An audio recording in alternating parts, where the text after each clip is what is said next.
Is ZAPAD-2025 already underway? Russia and Belarus are carrying out their strategic military maneuvers, while on the other side, NATO is reacting with almost outright fury. Poland deploys 40,000 soldiers, closes its airspace, and talks about an alleged drone threat as if it were nothing less than an imminent invasion. Romania scrambles F-16 fighter jets while France and Germany launch campaigns on TikTok, literally asking for young blood.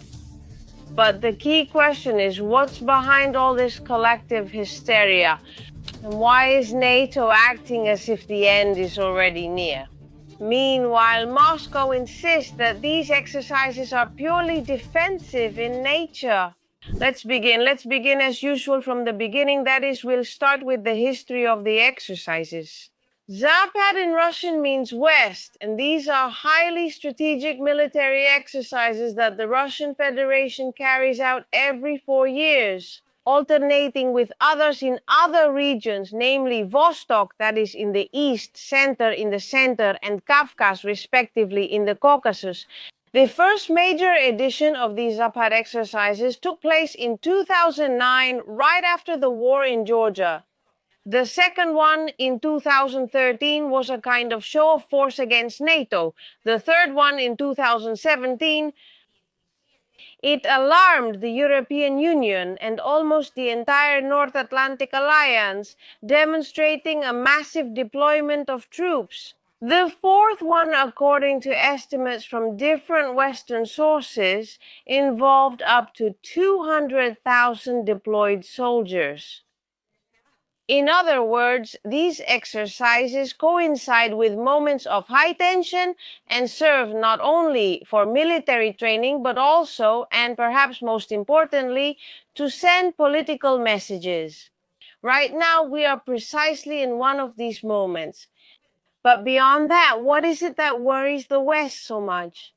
Because it's absolutely obvious that something has to be deeply worrying NATO, because the response it has given to these exercises, which are supposedly defensive and carried out by the Russian Federation, and which we will analyze in detail shortly, has been absolutely excessive. We will also analyze the response. But first, an interesting fact. The ZAPAD exercises are supposed to take place, as we have seen, every 4 years. However, in 2022, when it wasn't supposed to happen, there was a case outside the normal cycle. Those exercises were called ZAYUSNER and SHIMASH, or in other words, in Russian translation, Allied Resolution, and they took place in Belarus between February 10 and 20, 2022. Yes, Justo. 4 days later, that is, on February 24, Russia's special military operation in Ukraine began, and those troops that were already training on the territory of Belarus, well, they entered from there. Maybe this little detail explains why now so many people, especially in the West, see these ZAPAD exercises as something more than just military training. Regarding the 2025 edition, the following objectives: coordinate commanders and troops, repel an aggression against the Union state, restore territorial integrity, and defeat a simulated adversary. It is divided into two main phases: the defensive response phase and the phase of launching a counterattack with coalition forces. And the scenarios it includes are Belarus, Russia, the Baltic Sea, and the Barents Sea. The following forces will join the key operations: the Northern Fleet deploying ships in the Arctic, the Mi-35M on attack and air support missions, and the T-72B3M operating with drones. And perhaps the most symbolic are the Iskander-M missiles deployed directly on the border with Poland in Kaliningrad and capable of striking that country, as well as the Baltic countries, in just a matter of minutes. In response to such military power, no matter how many times it was declared to be purely defensive, NATO couldn't just stand by, so it launched its operation. Eastern Sentinel response. Now then, let's make a simple comparison. It turns out that in terms of soldiers, the ZAPAD 2025 exercises will involve around 13,000 troops. Meanwhile, Operation Eastern Sentinel will have no less than 40,000 troops deployed directly in Poland. And this, of course, is without mentioning radars, air defense, and other military assets. Come on, anyone would say that someone has pooped themselves and needs their pants changed. Thank you for watching.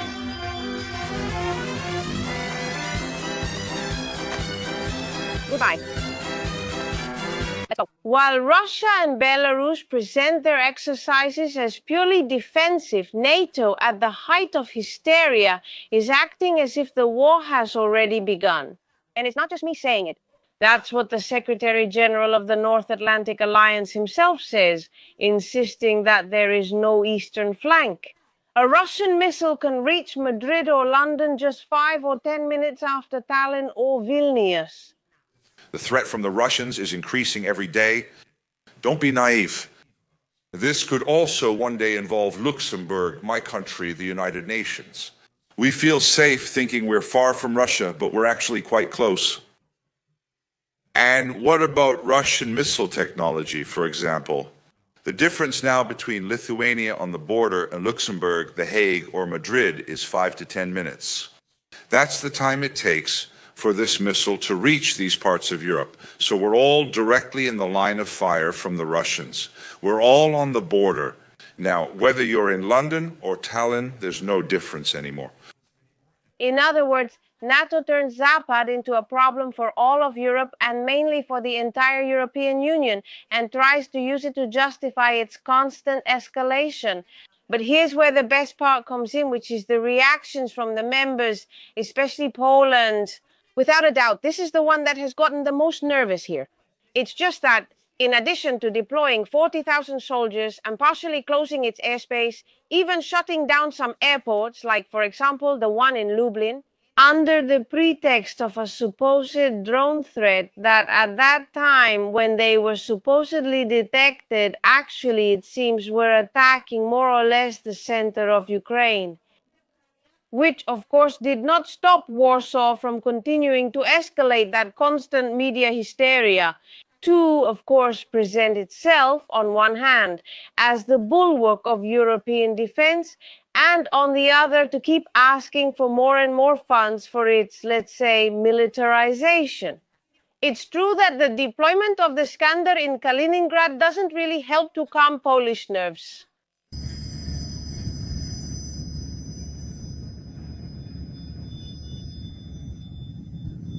Meanwhile, another country that has joined the climate of panic is Romania, which has recently launched its F-16 fighter jets to protect itself from an alleged threat of another Russian drone.